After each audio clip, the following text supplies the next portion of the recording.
லக்கணத்திற்கு 12ஆம் இடம் என்பது ஒரு ஜாதகத்தின் இறுதி வீடாகும். விரயஸ்தானம் என்றும் இந்த 12ஆம் வீடு அழைக்கப்படுகிறது. ஒரு மனிதன் ஈட்டிய செல்வம் எந்த வழியில் வெளியேறும் என்பதை இந்த 12ஆம் இடம்தான் தீர்மானிக்கிறது. இந்த 12ஆம் இடத்தில் சுப கிரகங்கள் பலம் பெற்றால் அந்த பணம் சொத்துக்கள் வாங்குவதற்கும் சுப காரியங்களுக்கு சுப விரயமாக மாறும்.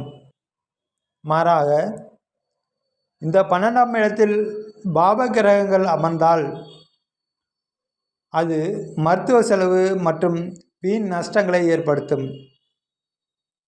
காலபுருஷ தத்துவப்படி இது கடல் கடந்த தொடர்புகளை குறிப்பதால் 12ஆம் இடம் வலுவாக இருப்பவர்களுக்கு தாய்நாட்டை விட வெளிநாடுகளில் அல்லது அந்நிய மாநிலங்களில் பெரும் வெற்றியும் பொருளாதார முன்னேற்றமும் கிடைக்கும்.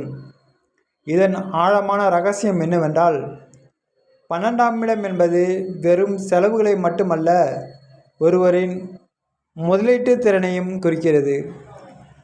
சரியாக பயன்படுத்தினால் இங்கிருக்கும் கிரகங்கள் செலவுகளை குறைத்து சேமிப்பை உயர்த்தும். தூக்கம் மற்றும் அந்தரங்க சுகங்களை தீர்மானிக்கும் இடமும் இதுவே என்பதால் 12ஆம் அதிபதி சுபத்துவம் பெறுவது ஆழ்ந்த உறக்கத்தையும்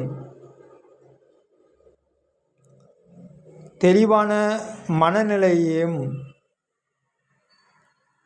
ஜாதகருக்கு வழங்கும் என்றால் அது ஐயமில்லை.